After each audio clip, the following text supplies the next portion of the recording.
Listo.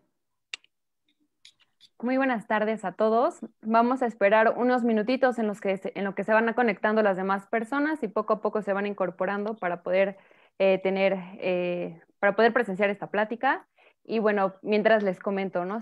Somos parte del equipo de UTAC. Somos una clínica que nos dedicamos a la evaluación, al diagnóstico y a la intervención neuropsicológica. Últimamente hemos brindado cursos y talleres relacionados con temas de psicología, temas de neurociencias, neuropsicología, y el día de hoy estamos muy contentos de recibir a nuestro invitado especial. Para nosotros, ay, perdón, doctor, para nosotros es un honor contar con su presencia, ya que el día de hoy nos hablará de la relación entre memoria y música desde la neuropsicología, que sin duda, bueno, pues es un tema muy interesante, no solamente para los que nos dedicamos a las neurociencias, sino también para toda la comunidad, ¿no? En general. Y pues le agradecemos mucho que el día de hoy nos dedique un tiempo. Estoy seguro que va a ser muy enriquecedor para todos su charla del día de hoy. Y sí, bueno, yo como tal voy a pasar a leerles un poco de la semblanza curricular del doctor, que para nosotros conocer la trayectoria académica y profesional pues, de nuestro invitado.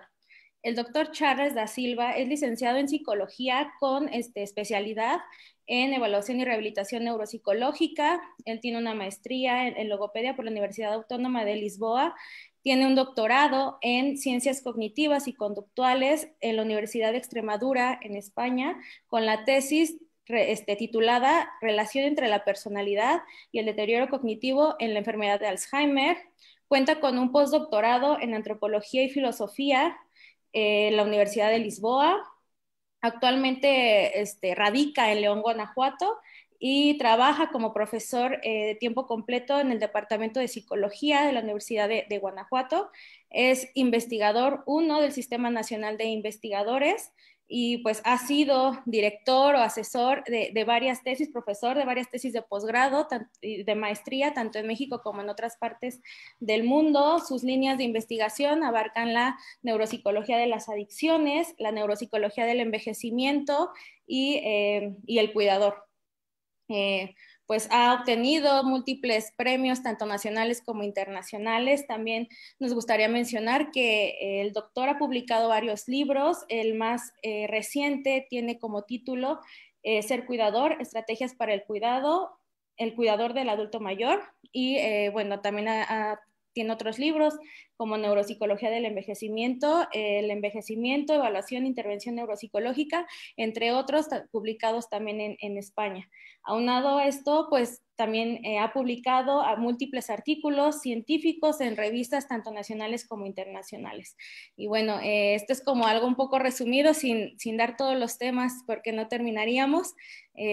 Una gran trayectoria y pues le agradecemos mucho que haya aceptado la invitación para que esté con nosotros y nos comparta este tema.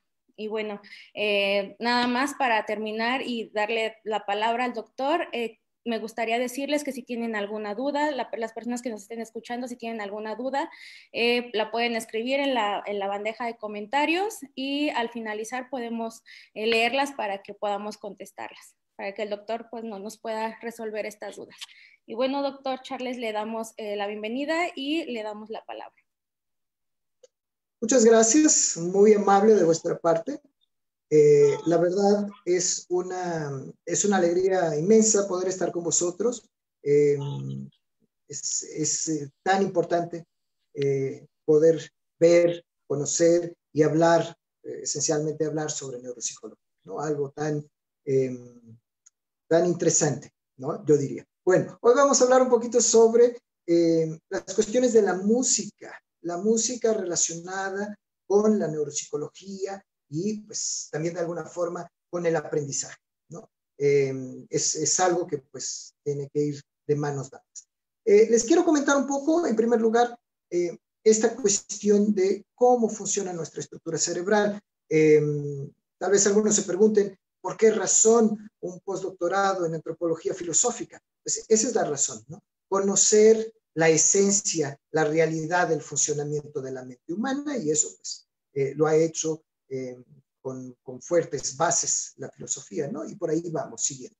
Entonces, nuestra estructura cerebral, nuestra mente, tiene un funcionamiento muy específico, ¿no? Algunos de los grandes autores analíticos de la filosofía le denominaron como la teoría computacional, ¿no? Es como una computadora. Recibe información, procesa información, almacena información y la recupera cada vez que necesita de esa información, ¿no? Podría ser para varias situaciones, recordar experiencias, pues poder antever situaciones, etcétera, etcétera. Entonces, nuestra estructura cerebral tiene la capacidad de recibir información, procesar esa información y posteriormente recuperarla. ¿Cómo funciona todo esto a nivel de memoria? ¿No? Tenemos, en primer lugar, creo que lo hemos escuchado muchas veces, un Nobel de la literatura portugués decía que pues, los ojos son las ventanas, ¿no? Lo que nos permite acceder o accesar a la información exterior, ¿no? A lo que está afuera. Entonces, a partir de los sentidos, son los sentidos que nos van a dar una determinada información, sentidos estos que básicamente en una fase inicial del proceso mental funcionarían con base en los mecanismos atencionales y la percepción, nos permitirían recoger el mayor número de información posible y también con la mayor calidad posible para que esta información pueda de alguna forma ser procesada o mejor procesada o más bien procesada si prefieren por la estructura cerebral. Muy bien, los sentidos recogen la información y esta información no se guarda como una imagen, ¿no? Tenemos, a veces hablamos mucho de esta cuestión de las imágenes mentales. La información se ve como una imagen, pero no se guarda como una imagen. Les voy a dar un ejemplo. Yo creo que es súper interesante. Cuando, por ejemplo, estamos en algún lugar al lado de alguien que no conocemos, pero que su perfume hace con que nuestras memorias de repente vayan a buscar una serie de información que ya ni siquiera sabíamos que estaban almacenadas, ¿no? Para que esto pueda suceder, por supuesto, la memoria tiene que recibir la información, juntar la información y después dividirla otra vez para poder guardar, ¿no? Sabemos que la audición tiene una vía, tenemos una vía auditiva con una memoria auditiva. Tenemos una vía visual con una memoria visual. Es decir, cada uno de los sentidos tiene una vía específica y una memoria específica. No vamos a incidir mucho sobre el olfato, que es el único sentido que realmente difiere de los demás, simplemente porque no tiene la responsabilidad, digamos, de alguna forma de pasar esta información por el tálamo y que el tálamo decida hacia dónde va la información, va directamente a la neocorteza, está relacionado con la sobrevida, pero todos los otros tienen una vía y tienen una memoria. Luego la memoria sensorial va a ocuparse de juntar esas piezas, ¿no? Imaginemos algo que acabamos de ver. Acabamos de ver una situación, ahora, vimos, pero no solo ver, ¿no? Tenemos esta noción que la visión nos trae la gran información, pero también olemos, también hubo un olor en ese momento, también hubo un sentir en ese momento. Muchas veces cuando va a empezar a llover, todavía no llueve, sentimos el olor de la lluvia y podemos sentir la lluvia, ¿no? Entonces, esto porque los sentidos nos permiten recibir todas estas informaciones en la memoria sensorial y ejecutar lo que podemos designar de una imagen mental. Esa imagen mental luego se tiene que partir y regresar otra vez a sus memorias, es decir, a las memorias de cada una de las vías. La parte olfativa irá a la memoria olfativa, la auditiva a la auditiva, etc. No obstante, esta imagen mental va a seguir un proceso, también va a tener un lugar específico hacia dónde ir, porque también la necesitamos como tal. Entonces, va a integrarse en una memoria que le denominaríamos de memoria semántica. Es una memoria que tiene algo extraordinario, que es atemporal. No necesita de tiempo, no le importa el tiempo. ¿Cuándo? ¿A qué horas? Entonces, es nuestra memoria primordial del aprendizaje. Porque yo puedo saber, por ejemplo, cuántos estados tiene los Estados Unidos mexicanos. pero no tengo que saberlos en una secuencia. Yo puedo saber que Guanajuato es uno, que Durango es otro, que Tamaulipas es otro, ¿no? Imaginen, 3. Y dentro de 4 años puedo aprender otros 2. Y dentro de 10 años aprender otros 7. No necesita de una secuencia, porque es atemporal. Entonces, ahí se va a quedar esa imagen mental. ¿Qué es lo que va a suceder? Esta imagen mental puede o no tener una continuidad psicológica, como le llamaron los filósofos, una continuidad que podría ser hacia una memoria episódica, ¿no? Si yo le pongo una fecha, vamos a pensar en situaciones tales como algo que nos marque mucho, ¿no? No sé, tal vez nuestro primer empleo, ¿no? Vamos a imaginar, nos empleamos el día de hoy, vamos a hacer neuropsicología, algo que amamos, entonces, por supuesto que le vamos a poner una fecha, nos vamos a recordar que todos los 24 de noviembre, hace 1 año, hace 2, hace 3 años que trabajamos en un lugar. Si tenemos muy buenas experiencias profesionales, esta imagen, esta historia que es nuestra, va a pasar a una memoria que es la autobiográfica, porque es nuestra historia. Ahora vean, es muy curioso, ¿no? Porque parece que la información pasa por todos los lugares. Vean que la misma información pasó por las memorias, todas las memorias sensoriales, auditiva, visual, táctil, etcétera. Pasó por la memoria semántica como imagen mental, pasó por la memoria episódica y terminó en la imagen autobiográfica. Estuvo en varios lugares, ¿no? Almacenado, por decirlo de alguna forma. Muy bien. Ahora, ¿qué es lo que hace que estas memorias se cambien de lugar? Si es que se cambian, ya ahí llegaremos, pero que pasen de una memoria a otra. Fundamentalmente la autobiográfica tiene que ver con las emociones, ¿no? Tenemos un sistema bioquímico, no sé muy bien las creencias de cada uno, pero algunos filósofos dicen que somos memoria. A mí me gusta decir que nosotros somos bioquímica en todos sentidos, ¿no? Somos química realmente. Y somos bioquímica en el sentido de que las emociones funcionan con un sistema que le llamamos sistema de recompensa, es un sistema altamente especializado para el placer y la falta del mismo, ¿no? Y también para la falta del placer. Entonces, es una estructura mesolímbica en el sentido mesocortical y una junción con el sistema límbico. Varias estructuras del sistema límbico ahí tienen que estar conectadas, como por ejemplo el hipocampo. Si no, no hubiera memoria en este sistema. Entonces, necesitamos del hipocampo, necesitamos de la amígdala, porque de alguna forma existen cosas que nos van a quedar guardadas de una forma diferente. Yo no puedo dar la misma importancia al primer día que comí un helado que al primer día que fui a trabajar en aquello que más me gusta, ¿no? O en el día que nació un hijo, o entre otras cosas, ¿no? Entonces, ellas tienen que tener una forma de memorizar evidentemente diferente. Si yo les preguntara, me gusta mucho hacerlo cuando estamos de forma pues, personal, ¿no?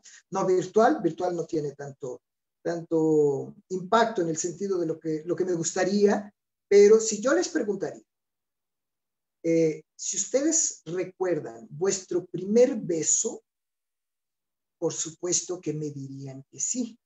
¿Y por qué recuerdan el primer beso? Y no recuerdan el beso 1537. ¿Cuál es la diferencia? ¿No? La diferencia es precisamente esa. Fue el primer beso. A nivel bioquímico tiene un impacto tremendo, tiene un impacto espectacular, porque nos va a llenar toda la estructura o toda esta estructura, concretamente el núcleo accumbens, se llena de dopamina, sintetiza mucha dopamina y eso me trae felicidad, ¿no? Y esto tiene que ver con algo que es impresionante, ¿no? Con el desarrollo, y el desarrollo tiene que ver con la experiencia. A veces nos preguntan, yo que trabajo con adultos mayores, pero ¿por qué el adulto mayor? ¿Por qué tanta importancia? Porque tiene la experiencia. Puede que no tenga el conocimiento, ¿no? Puede que sea inclusivamente analfabeto, pero tiene la experiencia. Dando un ejemplo, también me gusta mucho dar el ejemplo cuando estamos presencialmente, pero bueno, hoy nos toca virtual. Vean la diferencia cuando somos jóvenes, a los 18 años, 20 años, perdemos nuestra novia o nuestro novio, nos dejan, ¿no? Y nos sentimos muy infelices. Más, tenemos pensamientos oscuros, fatalistas, nos sentimos mal, creemos que el mundo no está con nosotros, que le caemos mal al mundo. Bueno, todas las creencias que tengamos, todo es fatalismo, ¿no?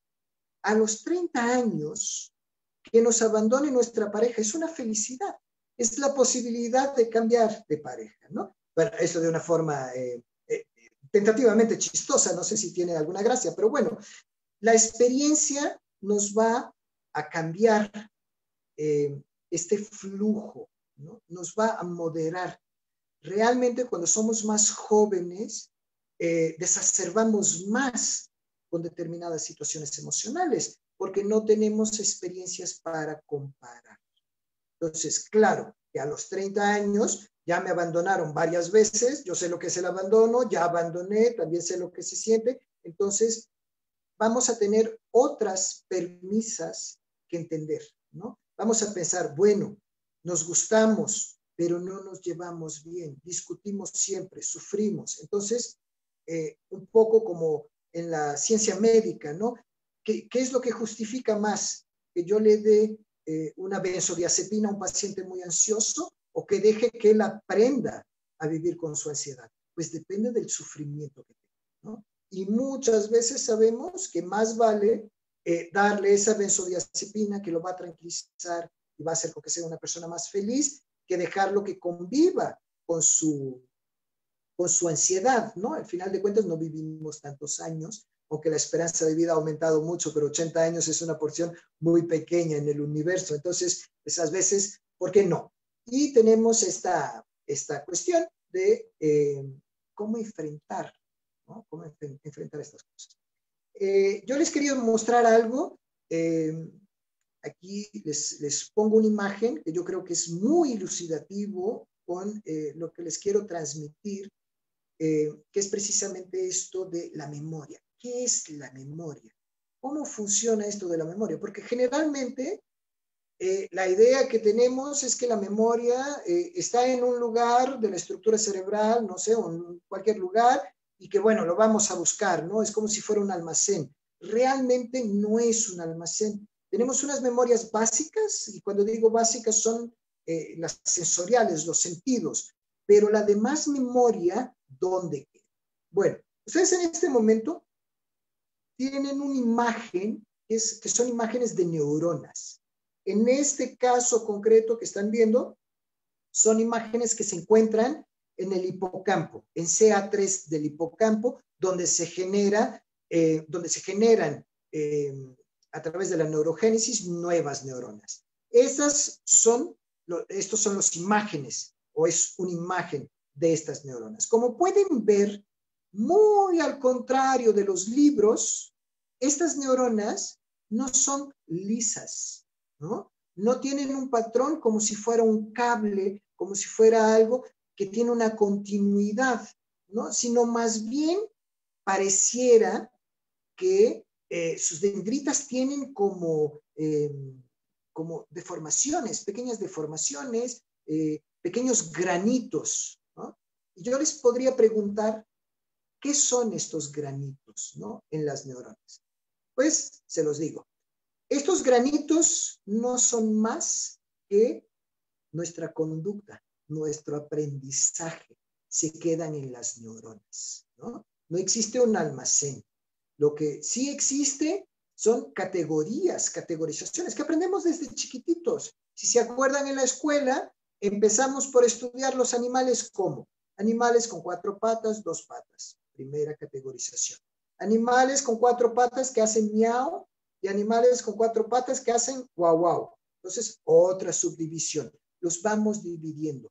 Toda nuestra estructura está subdividida por categorías. Entonces, cuando yo aprendo algo, de dos una, o es un aprendizaje nuevo, o por el contrario es una continuidad de aprendizaje, que es la gran mayoría, ¿no?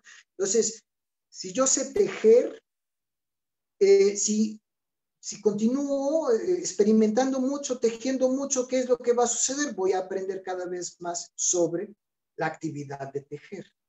Entonces, va a ser con que los aprendizajes ganen ramificaciones, estén en varias neuronas, porque para tejer, ¿qué es lo que yo necesito? El ámbito motor. Entonces voy a tener seguramente neuronas motoras o en el área motora que van a estar activadas para esta función. Claro que también van a estar activadas para otras, pero para esta, para el tejer, ¿no? A veces nos preguntan, ¿qué es la neurogénesis? Yo le digo, es lo que mis abuelitos decían, cuanto más practicas, pues mejor lo haces, ¿no? Al final de cuentas, la neurogénesis no salva vidas, ni salva enfermedades, ¿no? El Alzheimer continúa, aunque tengamos nuevas neuronas. La neurogénesis se va a dar en las neuronas que más frecuente, o las redes neuronales que más frecuentemente se activan, ¿no? En un psicólogo, por ejemplo, que haga evaluación, será en la evaluación. Entonces, cada vez será mejor en esta actividad porque tendrá más neuronas, ¿no? Entonces, si lo vemos desde esta perspectiva, yo creo que es fundamental también mostrarles otra imagen. Yo solo estoy viendo aquí el nombre que le di a la imagen, perdonen. Que yo creo que también es muy interesante que la veamos porque nos dicen, o muchas veces nos preguntan, pero ¿cómo se comunican las neuronas, ¿no? Además de el siempre hablado, estas cuestiones de la sinapsis, perdonen, estaba buscando el corte realmente, estas cuestiones de la sinapsis, etcétera, existen, lamento, no es existen otras formas que yo diría que son fibras que permiten una conexión que es muy importante desde el ámbito de las regiones corticales hacia las neocorticales. ¿Por qué? Porque pues estas neuronas van a necesitar de un camino, de un espacio, ahora sí, perdón, ahora sí encontré, y perdón, pues estaba hablando y estaba buscando realmente. Entonces, esto es una imagen que nos muestra una serie de fibras de las conexiones de la neocorteza, de la región cortical, donde tenemos la neocorteza, donde se nos permite acumular la información. Es exactamente en esta parte más exterior de la estructura cerebral donde podemos hacer relaciones con toda la información que tenemos. Entonces, cuando hablábamos, por ejemplo, de la cuestión del beso, es en este ámbito neocortical donde vamos a entender, donde vamos a asociar toda esa información. Luego tendremos que, evidentemente, llevar esa información hasta los ámbitos subcorticales. No les quiero llenar de información tan específica, pero sí me gusta que vean cómo realmente estas pequeñas fibras son las que llevan y traen información y que nos permiten en muchas situaciones ver todo esto que yo les digo, ¿no? Si por un lado me gusta que tengan la idea de la teoría, también me gusta que quede claro que esto existe, ¿no? Que no es que sea imaginación, por supuesto no vendríamos aquí a mostrar imaginación o hablar de imaginación, pero que vean que realmente existe una serie de ámbitos en la estructura que nos permiten estas conexiones y que nos permiten aquello que yo les decía, el aprendizaje. Muy bien. Ahora, las memorias, esta información que como vieron pasa por fibras, sube fibras, baja fibras, cuando las necesitamos llegan a todo el ámbito cortical, nos permiten, yo generalmente le llamo centro de información secreta, ¿no? Si tuviéramos una policía, por decirlo de alguna forma, secreta en nuestra estructura cerebral, estaría en la neocorteza, ¿no? Donde se recibe toda la información, donde se gestiona la información, donde se manipula la información, porque también la tenemos que manipular, de otra forma sería imposible agregar información, porque ahí estábamos, ¿cómo se agrega?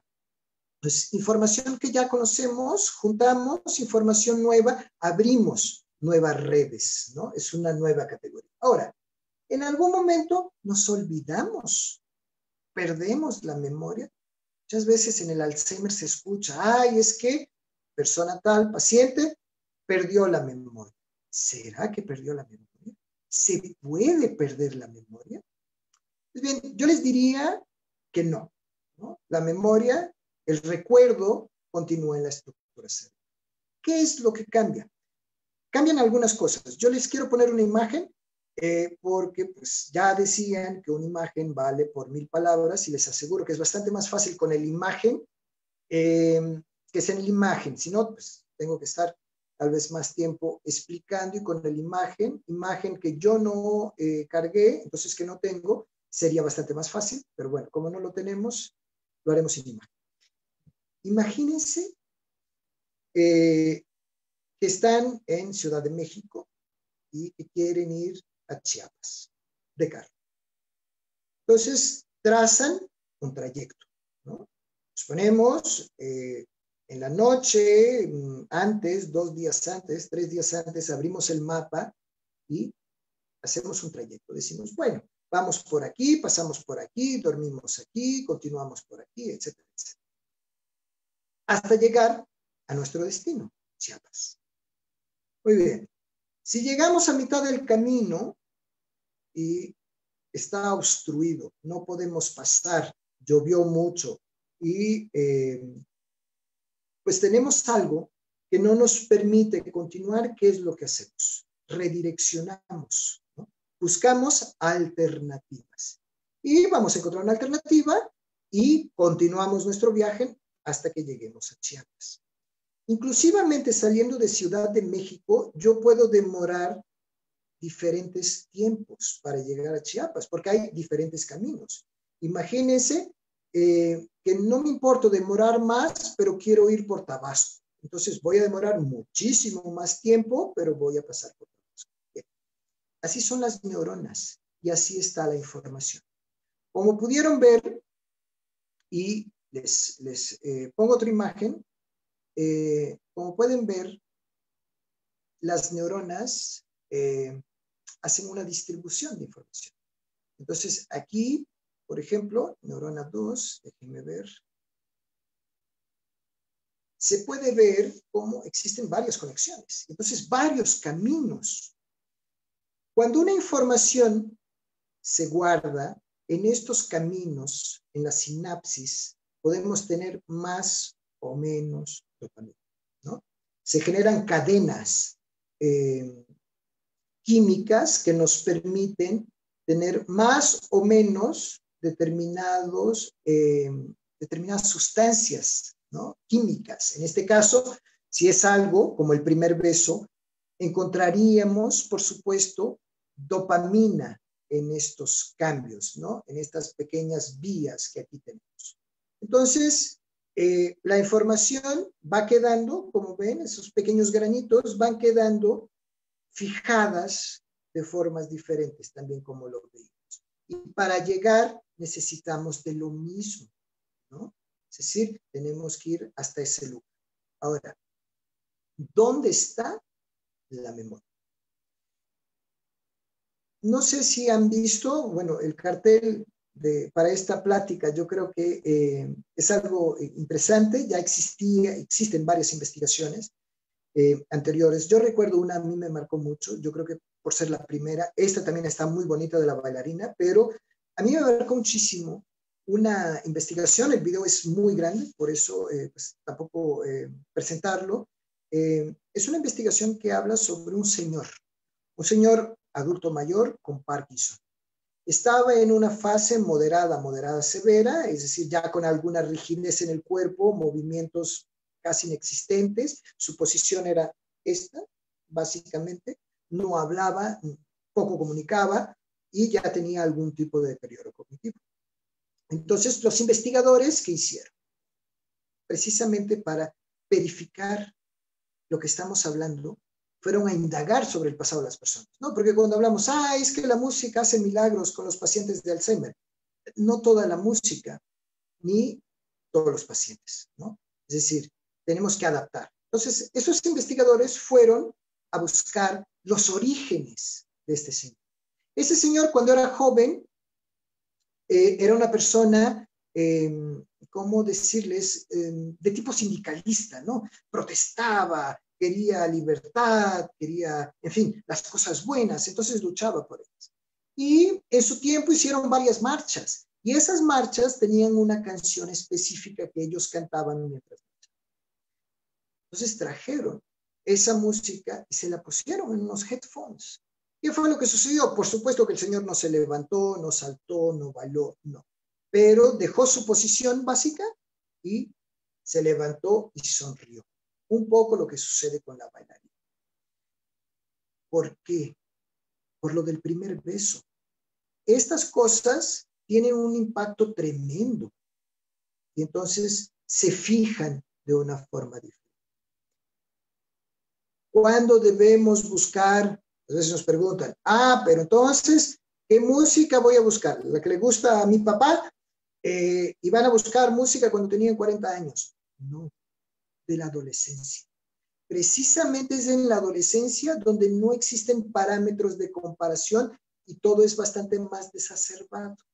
Desacerbado en el sentido de que hay más dopamina para una situación que 20 años después no tendríamos mitad de la dopamina, porque ya la hicimos varias veces, porque sabemos cuál es la consecuencia, porque sabemos precisamente qué es lo que va a suceder. Entonces, es en esa edad, son los jóvenes, por eso los jóvenes son tan importantes para el mundo, porque son los que despiertan el caos, pero también la organización, porque buscan los extremos, porque no tienen todavía cómo comparar. Entonces, si vamos a la música de ese tiempo, por supuesto vamos a conseguir cosas maravillosas, ¿no? Ahora, la cuestión neuropsicológica. Esto, bueno, no deja de ser neuropsicología desde la perspectiva de la memoria y del aprendizaje, pero ¿dónde está la memoria? ¿Dónde está el recuerdo? Muy bien, lo que les decía un poco sobre esta cuestión de ir a Chiapas, ¿no? Con la muerte neuronal, lo que sucede muchas veces es que se pierden caminos, ¿no? Si yo tengo un paciente de Alzheimer o con enfermedad de Alzheimer, una enfermedad neurodegenerativa, va a empezar a haber muerte neuronal. En algún momento, algunas redes neuronales se van a quedar sin información. Se va a perder parte de la información, no se va a categorizar de la misma forma. ¿Sí? ¿Por qué? Porque pues, se murieron redes, ¿no? Entonces, imagínense que somos 50 personas trabajando en un periódico, ¿no? Y nosotros buscamos todo lo que está relacionado con una noticia. Sale una noticia, tenemos que confirmar las fuentes, algo que los periodistas hoy no hacen, confirmar las fuentes, confirmar la noticia, y entonces, ¿a quién? A la redacción. Estamos 50 personas, somos 50 neuronas buscando información. Si frente a una enfermedad se pierden 25, nos quedamos con mitad de las personas. Ese es un principio económico, ¿no? Nos quedamos con mitad de las personas para hacer el mismo trabajo. Entonces va a funcionar de forma diferente. Tenemos lo que denominamos de inmediato de lentificación de los procesos, ¿no? De los procesos cognitivos. Son más lentos porque hay menos gente trabajando. Digamos, neuronas, menos neuronas trabajando. Ahora, yo recuerdo, a mí me encanta, ¿no? Trabajar con adultos mayores y muchas veces llenábamos unas cajitas chiquititas con una altura más o menos así, que quepa el pie, lo llenábamos de arena, lo poníamos en los pies de los adultos mayores que habían vivido, que estuvieron en algún momento junto a la playa o buenos momentos. Es bellísimo ver su reacción. Es como la música. Simplemente que estamos hablando del tacto, ¿no? Así como tapar los ojos a los adultos mayores y ponerles cosas para oler. La vainilla, la real vainilla, que recuerdan desde su infancia más remota hasta los días en que hacían sus pastelitos a sus nietos. Nos cuentan cosas de repente como si el Alzheimer hubiera desaparecido y la persona hubiera reincorporado todo su conocimiento. ¿Por qué? Porque la información está en varios lugares. Yo puedo buscar esa información a través del olor, puedo buscar esa información a través del tacto, puedo buscar esa información a través de cosas visuales. ¿Cuántas veces hacemos algo que es la reminiscencia, que ya la hablaba Platón, que es mostrar fotos antiguas y esperar que la persona recupere información, ¿no? ¿Y por qué les digo esto? Porque a final de cuentas venimos a hablar de la música. ¿Qué es lo que tiene la música de parecido con todo esto? Pues todo. Fíjese que la música es de las cosas más impresionantes que podamos tener. Siempre me gusta decir en estas cosas que yo creo que los músicos jamás tuvieron la conciencia de todo lo que pueden hacer con la música, ¿no? Nos han cambiado generaciones, nos han cambiado de ideas, nos han hecho muchísimas cosas, porque mentalmente la música en realidad tiene un impacto tremendo. Desde el ritmo a la cadencia, desde el hemisferio derecho al hemisferio izquierdo, desde la música como sonoridad hasta la música como letra, ¿no? Porque pues la gente canta, entonces hay una parte entendible, hay una parte rítmica. Algunas músicas que la gente dice, ay, no me gusta, esa música es muy fea, pero cuando toca la gente se mueve, ¿no? Y la vemos que mueve su piecito, su manita. Eso es lo que llamamos hoy música industrial, ¿no? Está hecha para vender y sabemos que vende porque tiene un patrón de sonoridad que le gusta a la estructura cerebral. No le gusta la música, pero le gusta la frecuencia y el ritmo con que suena, ¿no? Y esto es una actividad interhemisférica que nos permite que... Pero bueno, aquí los adultos mayores, por ejemplo, ¿no? Es el caso de la bailarina. Son varias cosas. Sí, es bailarina y eso le ayudó muchísimo. Pero en situaciones de una persona que no fuera bailarina, le ayudaría igual, porque fíjense, les acabo de decir, aunque no nos guste la música, nos movemos. Entonces, la dopamina, en estos casos, cuando escuchamos una música que nos gusta, vamos a tener mayor sintetización de dopamina en el sistema de recompensa, en el núcleo accumbens, como entendimiento y comprensión de aquello que yo estoy escuchando, pero por otro lado, para moverme, voy a tener en una región completamente opuesta, porque pues estamos hablando de regiones anteriores, ahora en una región, perdón, anterior, motora, también voy a tener sintetización de dopamina, porque para estar al ritmo, yo tengo que tener gusto por estar, y ese gusto, otra vez, sistema de recompensa, dopamina, pero en este caso se va a sintetizar en la región más anterior de la estructura cerebral, en el lóbulo frontal, en la región motora o premotora, en este caso, para preparar y después realizar el movimiento. Entonces, se va a proporcionar una memoria emocional con dos vínculos, un vínculo motor y un vínculo de gusto, ¿no? De lo que nos gusta. Entonces, si lo hacemos, ahora sintetizando, si lo hacemos en una edad de 16, 18 años, que además es una situación maravillosa, es una situación que nos agrada muchísimo, imagínense la fuerza y el impacto de cómo esta memoria. Entonces, la verdad es que se pueden perder muchas neuronas. Lo que el neuropsicólogo necesita saber es cuál es el camino que puede tomar para llegar hacia esa memoria de otra forma que no la forma habitual. Porque fíjense que los enfermos de Alzheimer se olvidan de las cosas de la forma que normalmente las recuerdan. Es decir, pierden ese camino, se desorientan neuronalmente. Pero existen otros.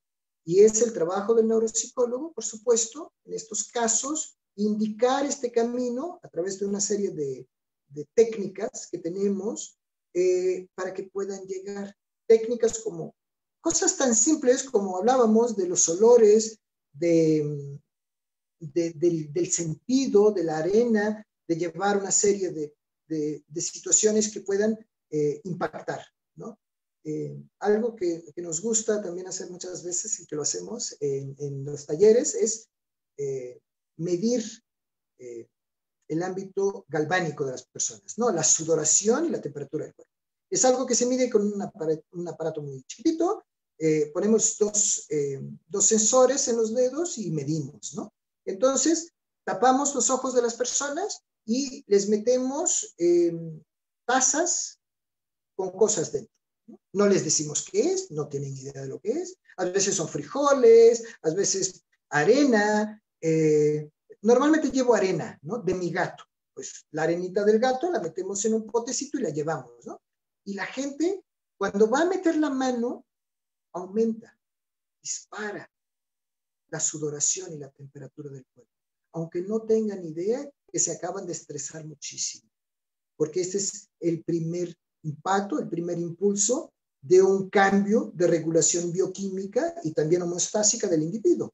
Entonces, empieza el aparatito, ti, ti, ti, ti, ti, ti, Esto es lo que hace realmente, es el cambio fisiológico que hace con que las personas memoricen cosas de una forma tan impresionante que aun con la enfermedad neurodegenerativa más importante, más incidente y en fases más avanzadas, podemos, a través de nuestras técnicas, ir a buscar esta información.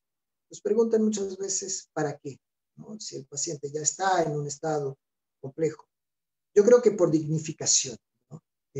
Además, porque es la forma de hacerlo feliz, es la forma de traerlo otra vez a la realidad. Tenemos que entender que hay un cambio de percepción, un cambio de mundo. No sé si recuerdan algunas teorías más antiguas sobre la psiquiatría, hablaban que las personas que tenían un problema mental eran las que veían realmente la realidad. Y nosotros, como no teníamos ese problema mental, pues no podíamos ver la verdad, ¿no? Y es uno de los grandes debates de la filosofía, inclusivamente en los días de hoy, es qué es lo que existe, si las cosas existen o no, ¿no? Entonces, somos seres muy cerebrales, creo que somos muy químicos, somos muy bioquímicos, funcionamos mucho con nuestros cambios fisiológicos, ellos determinan nuestros estados de espíritu, nuestros estados de humor, nuestra forma de estar, nuestra capacidad de resiliencia, inclusivamente, que tanto se habla en la psicología, pero ¿cómo ser resiliente si no entendemos o no conocemos de qué forma, de qué manera podemos controlar estos cambios, ¿no? Fisiológicos que vienen de nuestra forma de entenderlo? Bueno, con esto, para terminar, quería decirles que existe otra cosa que es muy importante, ¿no? Que a veces se nos olvida. Es cómo aprende la gente. Tenemos esta idea muy cuadrada, perdonen la expresión, pero pues muy sistematizada, de que aprendemos de manera formal. Es cierto. Hay muchas cosas que aprendemos de manera informal. Yo les cuento que teníamos un paciente con una enfermedad neurodegenerativa de tipo Alzheimer, que era una persona que no había estudiado, ni siquiera sabía firmar, analfabeta, pero durante toda su vida, 40 años de trabajo, trabajó como frutera, vendía fruta. Entonces recuerdo que en algún momento una pasante le pasó el Minimental, le aplicó el Minimental y sus valores de aritmética estaban muy bajos. Yo me reí, fui con la pasante y le dije, pues ven conmigo, vamos a evaluarlo otra vez, ¿no? Entonces nos sentamos y yo le dije, se llamaba ya, está con nosotros Ramonita, le dije, Ramonita, si en vez de preguntarle 2 más 2, ¿no? Es la vía formal, le pregunté, Ramonita, si estuvieras en tu tienda de fruta y pues llegara un turista, porque ella estuvo durante años en las Ramblas, en España, donde estaba con mucho turismo, y te pide 2 plátanos y 2 naranjas, ¿cuántas piezas de fruta pones en una bolsa? Me miró muy extraño, muy impactada, se rió y me dijo, doctor, usted está muy mal el día de hoy, 4 piezas, por supuesto, ¿no? Es decir, no sabe lo que es 2 más 2, pero sabe, por supuesto, del ámbito informal, que 2 piezas con 2 piezas son 4. Yo creo que estos son 2 grandes temas de la neuropsicología y de la psicología en general. Entender primero cuál es el tipo de aprendizaje, después qué aprendizajes o qué impactos tuvieron ese aprendizaje en la vida de la persona, y con eso cerebralmente podemos hacer realmente maravillas. Y bueno, yo creo que con esto, si no nos pasamos más del tiempo. Muchísimas gracias, doctor. De verdad que estamos muy agradecidos de esta charla. A mí me pareció muy interactiva, muy entendible, muy buena. Y pues sí, o sea, a mí me venían muchas historias, muchas anécdotas en mi cabeza, ¿no? Sobre algunos pacientes que ya he tenido, ¿no? Y todo, sobre todo también sobre de repente a veces tenemos un estigma en cuanto a los adultos mayores, ¿no? Que ya dicen, bueno, ya es adulto mayor, ya no se puede hacer nada, ¿no? Ya perdió la memoria, ya perdió todo, ¿no? Ya no puedo. Entonces, todo ese tipo de estigmas y que usted nos diga este tipo de lo que podemos hacer, ¿no? De atraer esta información sensorial, no solamente, o sea, la música lo es todo, como usted lo decía, pero cuestiones del olfato, del tacto, del gusto, de cualquier información sensorial nos pudiera ayudar para poder evocar algunas de estas memorias, ¿no? Y hacer nuestras intervenciones de esta manera, ¿no? Irnos directamente hacia, pues, lo que nosotros creemos lógico, ¿no? O lo que nos han enseñado. Entonces, creo que esta es una forma, este tipo de charlas es una forma de quitarnos estos estigmas sobre el adulto mayor, sobre algunas enfermedades o algunos ya periodos o momentos de alguna enfermedad neurodegenerativa y que creamos que no se puede hacer nada, ¿no? Entonces, pues sí se puede hacer y creo que es nuestro trabajo, como usted decía, poder dar esta información tanto a los colegas como a nosotros en nuestra propia práctica profesional, ¿no? Y bueno, vienen algunos comentarios que no los tengo tan visibles, igual y mis compañeros podrían dar. Claro que sí, Liz. Doctor, pues sin duda una gran charla, muy interesante. Vemos que muchos adultos mayores nos siguen y nos están viendo seguramente. Además de este enriquecimiento ambiental, ya sean experiencias y sensaciones, ¿cuáles son las recomendaciones muy puntuales que les haría a usted para tratar de detener un deterioro cognitivo o prevenir un deterioro cognitivo? Bueno, yo creo que aquí hay dos cosas que son muy importantes. Una es mantener y la otra es prevenir, ¿no? Cuanto a la prevención, yo creo que es la primera y la fundamental y es la más fácil de responder. ¿Cómo podemos prevenir? Pues tratando bien a los niños, ¿no? Y la gente se preguntará, ¿pero por qué a los niños? Porque ahí empieza el envejecimiento, ¿no? La primera célula envejece cuando nacemos. Entonces, es una necesidad orgánica el envejecimiento. Por supuesto, entendemos el envejecimiento a partir de los 35 o 40 años, porque los teóricos nos han dicho, y es efectivamente así, que cognitivamente empezamos a envejecer a esa edad, pero orgánicamente envejecemos desde hace mucho más tiempo. Cuando me preguntan, ay, ¿qué es el envejecimiento? Pues yo les digo, imagínate ir a un restaurante, ¿no? Vas a comer a un restaurante. Pues la cuenta, cuando la pides al final, es tu envejecimiento. Ya me dirás si quieres envejecer bien o mal. Si comes de todo, si comes de una forma exagerada, etcétera, etcétera, pues vas a tener, por supuesto, al menos la predisposición de un envejecimiento que no sea tan saludable. Si la persona, al contrario, es una persona coherente, que se regula, que se cuida, a lo largo de su vida, no es a partir de los 40 años, ¿no? A lo largo de su vida, por supuesto, que va a tener una predisposición, si no existe una predisposición genética previa, va a tener la predisposición para un envejecimiento saludable, ¿no? Entonces, es un poco como la factura. Ahora, que mucha gente nos dice, pero es que la vida es corta, por supuesto. Yo creo que 80 años es muy poco para vivir. Yo podría vivir 5 veces más sin ningún problema, pero bueno, es lo que tenemos, ¿no? Tenemos 80 años, pues tenemos que aprovecharlos. Nos dicen, es que por 80 años, pues si tengo que ir de fiesta, pues me voy de fiesta. El ser equilibrado no quiere decir no ir de fiesta, no quiere decir no tomar algún alcohol, no quiere decir no fumar, no quiere decir dejar de hacer las cosas. Quiere decir hacerlas con equilibrio. Todo nuestro cuerpo, el mundo, es una cuestión de equilibrio. Nosotros padecemos más con un desequilibrio de agua en el cuerpo, una deshidratación, que una enfermedad. Entonces, es la falta de equilibrio. Nuestras memorias dejan de funcionar bien cuando existe una falta de equilibrio de la sintetización de la dopamina. Cuando la dopamina se sintetiza mal en la región anterior, tenemos problemas de hiperactividad. En la región posterior tenemos problemas de movimientos involuntarios, Parkinson. Todo es equilibrio. Entonces, si mantenemos el equilibrio, nos dicen, ay, es que Finlandia, los adultos mayores están excelentes, a los 80 años participan en las actividades, por supuesto, pero desde niños llevan un control orgánico y psicológico tremendo que nosotros no tenemos. En realidad, cada vez más tenemos la idea de que, bueno, a los 40 años empezamos a hacer unas sopitas de letras, unas cositas, y pues llegamos a los 80 bien, ¿no? Eso es erróneo. Ahora, cuanto a la estimulación, le digo, sí hay que estar muy dentro del tema, ¿no? Yo creo que vamos perdiendo, ¿no? Nosotros practicamos mucho determinadas cosas Algunas personas utilizan más la memoria, otras más la percepción, depende del trabajo de cada uno, ¿no?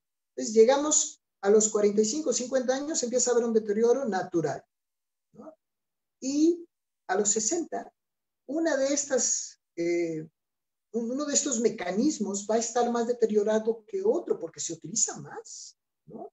Entonces vamos a tener que hacer un proceso extremadamente difícil en rehabilitación o estimulación, que es un proceso compensatorio. Yo tengo que con la memoria trabajar las funciones ejecutivas o con las funciones ejecutivas trabajar la memoria, pero tengo que asegurar que esta persona que tiene una debilidad en una función pueda operar con normalidad utilizando los beneficios que tiene en otra, porque las utilizó, ¿no? Y el ejemplo sirve para el estrés.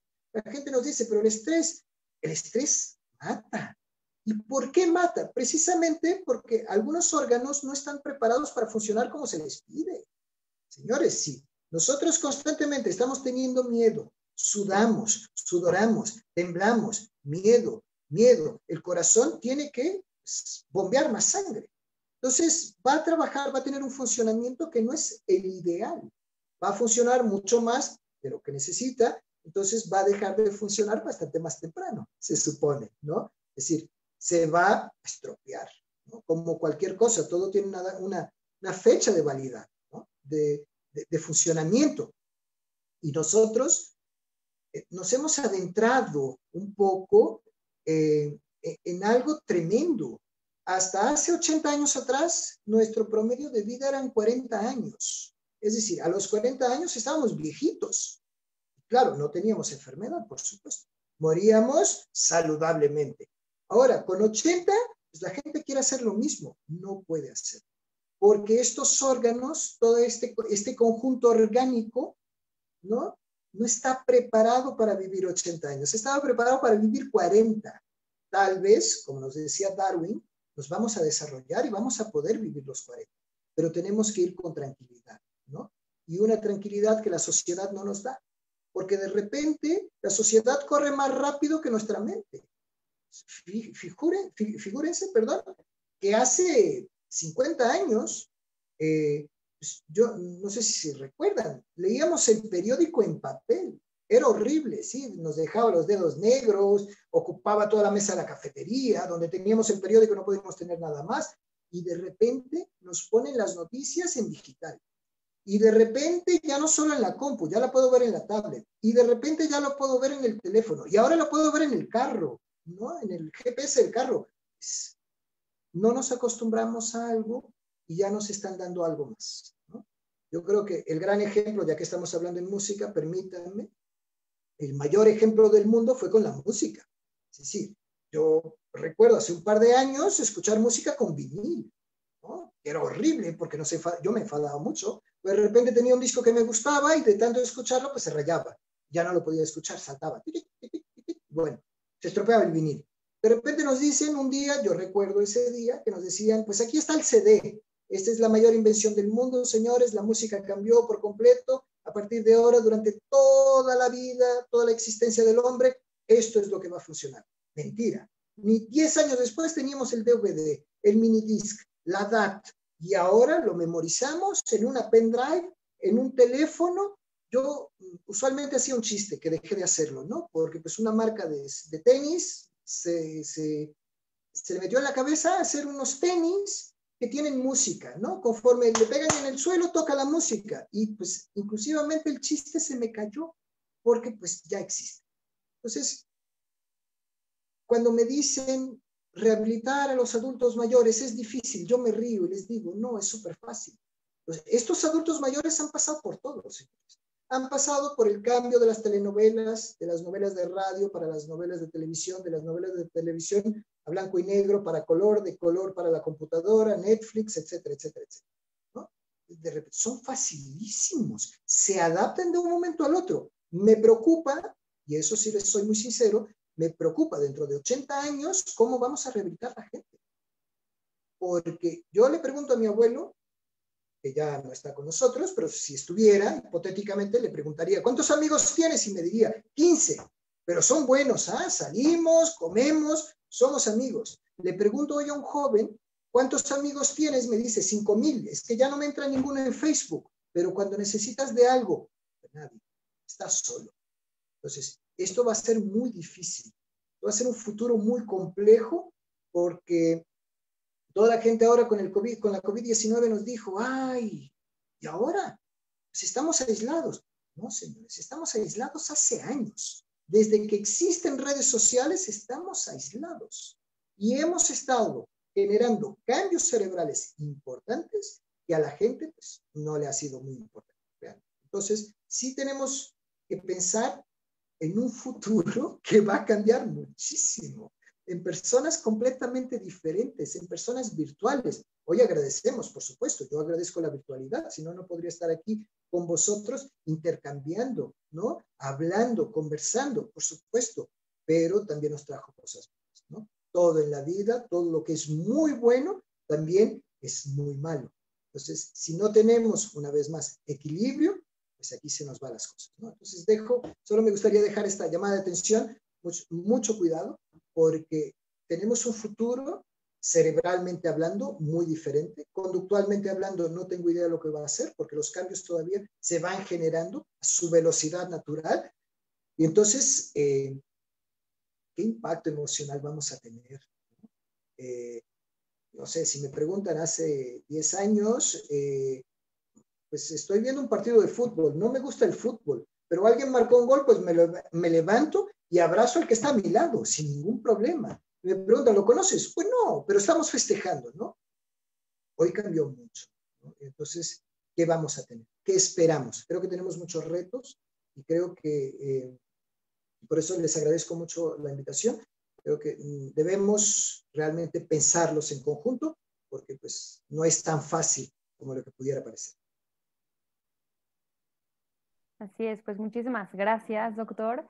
Y bueno, ahorita tenemos como una pregunta de una persona que se llama Verónica, la vamos a realizar. Ella nos comenta, temas muy interesantes, felicitaciones a todos los integrantes de UTAC. Tengo una pregunta. ¿Qué diferencia hay entre el Alzheimer, la enfermedad de Alzheimer y las demencias? ¿Los síntomas son los mismos? ¿Avanzan de la misma manera? Bueno, primero sabemos que la enfermedad de Alzheimer es un tipo de demencia. Voy a dejar que usted conteste, doctor, porque, bueno, adelante. Okay. Ahora, sería importante preguntar si quieren la respuesta formal o la informal, ¿no? La formal, estamos frente a un nuevo DSM, a un nuevo manual que nos dio un sombrero, ¿no? Una sombrilla, y nos dijo, este es tu espacio de confort, tú aquí te puedes mover como quieras, ¿no? Entonces tenemos trastornos neurocognitivos, mayores, leves, y ahí jugamos, ¿no? Pero realmente es como decía, y con toda la razón, es un tipo de demencia, era un tipo de demencia hasta el DSM-5. ¿Cuál es la gran diferencia? Es una enfermedad neurodegenerativa. A mí me encanta, suelo hacerlo porque creo que es muy útil. En fases iniciales yo llevo imagen de una enfermedad de Alzheimer, una imagen de resonancia magnética y una imagen de resonancia magnética de un paciente con trastorno esquizofrénico. Siempre le pregunto a los estudiantes, ¿cuál es el de Alzheimer? No se sabe. Y si alguien dice ese y realmente lo es al azar, porque el ámbito neurodegenerativo es igual. Cuando decimos, ¿qué quiere decir neurodegenerativo? Yo creo que esto es lo fundamental, ¿no? Es que se va destruyendo poco a poco.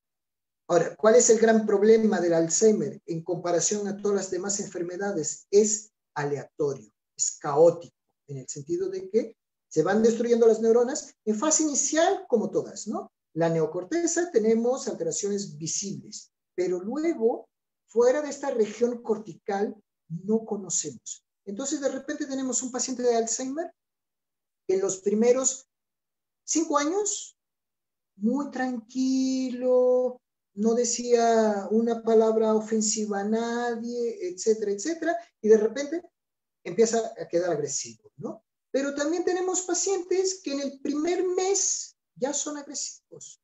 Entonces, ¿por qué es aleatorio? Porque no sabemos muy bien dónde se va a focar la mayor destrucción neuronal. Entonces, podemos esperar, tenemos un patrón sintomatológico, por supuesto, conocemos más o menos los síntomas. Lo que no podemos decir es la frecuencia y el momento en que van a ocurrir. Cuando me presentaron, hablaron de la tesis, fue una relación de personalidad. Si me preguntan, ¿existe una personalidad de Alzheimer? Por supuesto que no, porque no sabemos en qué momento las neuronas que están relacionadas, por ejemplo, con el neuroticismo, que es un rasgo que nos permite ver con más o con menos positividad las cosas que suceden en el mundo, no sabemos cuándo va a estar afectado.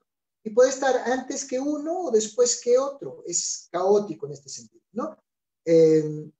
Yo lo compararía a la COVID-19.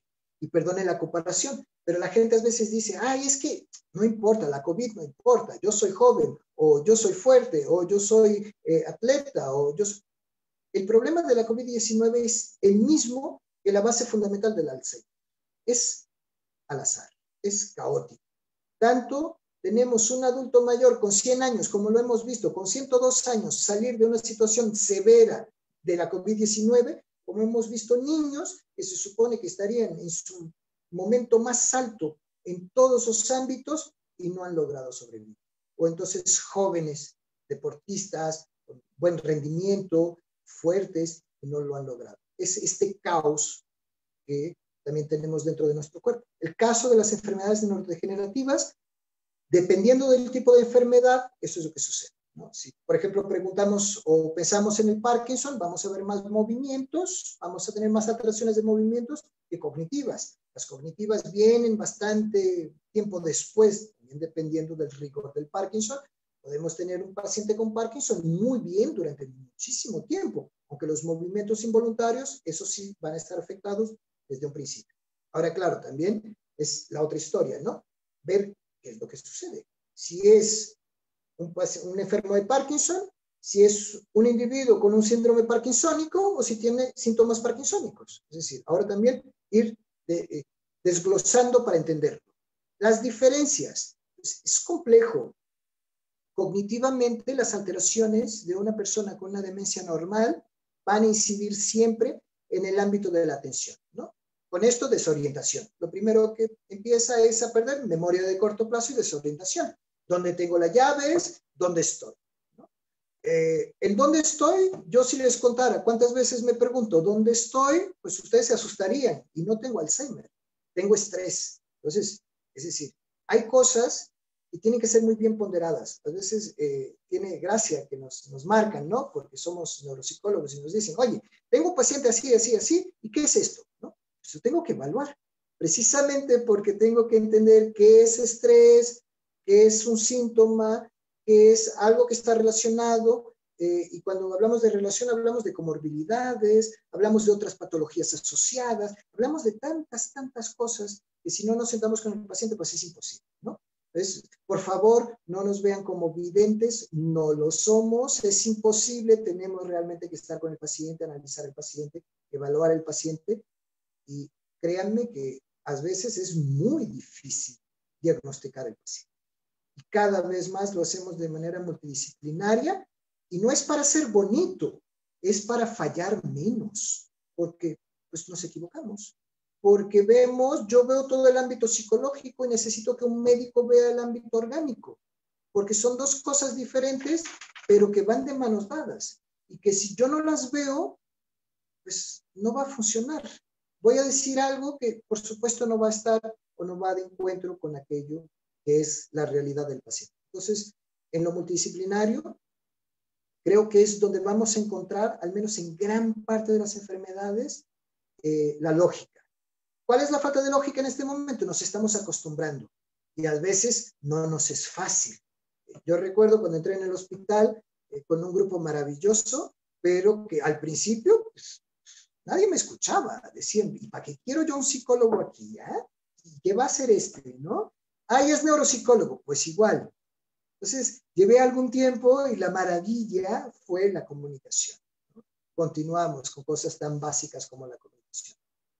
Se acabaron. La palabra emoción dejó de estar porque estábamos en un centro donde la mayor parte de las personas, en una parte del hospital donde la mayor parte de las personas eran enfermas oncológicas. Entonces a nadie le importa la emoción, a la gente le importa la amígdala. ¿Y qué región de la amígdala? ¿Y cuál es la frecuencia? ¿Y cuál es el ámbito? ¿Y cuál es la compresión? Y eso es lo que importa, porque la amígdala, todas las estructuras cerebrales tienen una función básica, ¿no? La amígdala, la emoción. El hipocampo, la memoria. Pero tienen otras funciones que son funciones asociadas con otras estructuras. Entonces, cuando vamos a ver realmente, el hipocampo tiene centenas de funciones, pero no es su función básica, ¿no? Son funciones que trabaja con otras estructuras. Entonces, a mí, realmente aprendí así y creo, y se los dejo, creo que es de las experiencias más bonitas. Nos tenemos que adaptar a la comunicación, tenemos que hablar el mismo idioma, uno no puede estar hablando de amor y el otro de hipocampo, por supuesto que esto no funciona así, pero si nos entendemos es maravilloso. De repente nos damos cuenta de que ya ni siquiera estamos hablando de ciencia, estamos hablando del paciente, y esa es la belleza de lo multidisciplinario, ¿no? La belleza de que entre varias personas estemos atentos a varios factores, siendo que el ser humano es multimodal, es decir, tantas cosas. Yo hoy podría estar más triste o más feliz y a lo mejor ustedes ni se dan cuenta, pero a lo mejor hoy se enfermó, o no sé, alguien conocido, o a lo mejor alguien falleció ayer, y no llegamos a conocer, nunca vamos a llegar a conocer. Esa es la ciencia de la ciencia psicológica, es que es difícil de conocer a las personas, tenemos mecanismos. Pero bueno, perdonen si no, dentro de un rato estamos hablando de otra cosa que no tiene nada que ver. ¿Cuáles serían las grandes diferencias? Yo creo que esta, ¿no? Es lo caótico. Los síntomas pueden variar, en el Alzheimer varían, por supuesto.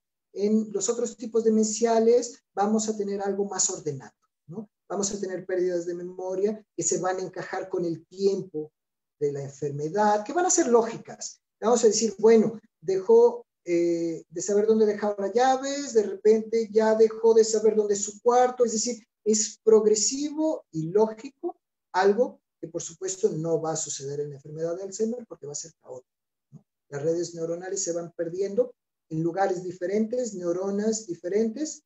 El ejemplo del periódico, de repente teníamos 50 personas en la información, ahora tenemos 30, pero también en la cocina, porque la gente come para poder trabajar. Teníamos 30 cocineros, ahora tenemos 10, y en el Alzheimer empezamos a encontrar como que fallos en varias redes, ¿no? Entonces, el funcionamiento general se altera, pero nunca sabemos cómo, nunca sabemos el patrón, porque pues, estos pequeños grupos se van alterando de forma aleatoria. Doctor, muchas gracias, doctor. Muchas gracias por responder la pregunta. Definitivamente nos llevamos de esta charla muchas reflexiones y nos unimos al agradecimiento y a los aplausos que le dejan aquí Fabiola Upé, Verónica Méndez, Fernanda Rosas, Arabella Sam, Maru Pérez.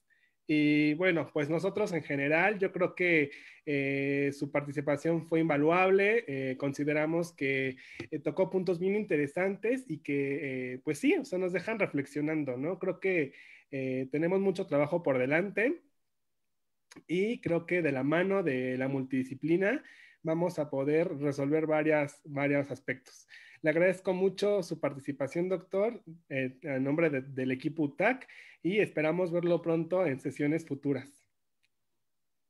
Por supuesto, muchas gracias a vosotros. De verdad, me es muy grato poder hablar de neuropsicología, hablar de personas que están y que conocen también este ámbito y pues también mostrar a los demás que la neuropsicología no es solo memorizar nombres difíciles, ¿no? Porque son realmente difíciles. Hay estructuras que, Dios mío, hay sustancias químicas que, Dios mío, ¿cómo memorizar ese nombre? Pero no. La verdad es que la funcionalidad es muy bonita. Tiene cosas maravillosas. Nos puede llevar a cosas tremendamente fabulosas. Entonces, yo creo que esto es lo que debemos mostrar para que tengamos más gente, para que la gente se motive más con la neuropsicología. Es un área muy bonita Y a vosotros, enhorabuena. La UTAC la conozco desde hace algún tiempo por internet, por Facebook.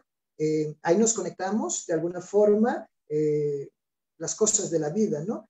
He estado acompañando vuestro trabajo y la verdad, enhorabuena por el trabajo, pero fundamentalmente, enhorabuena por juntarse, ¿no? Y querer hacer algo diferente. Yo creo que este es como trabaja la estructura cerebral, ¿no? Las neuronas se juntan en función de un determinado objetivo y nosotros tenemos que ser igual, ¿no? También tenemos que juntarnos y realmente nuestro objetivo final es ayudar a las personas.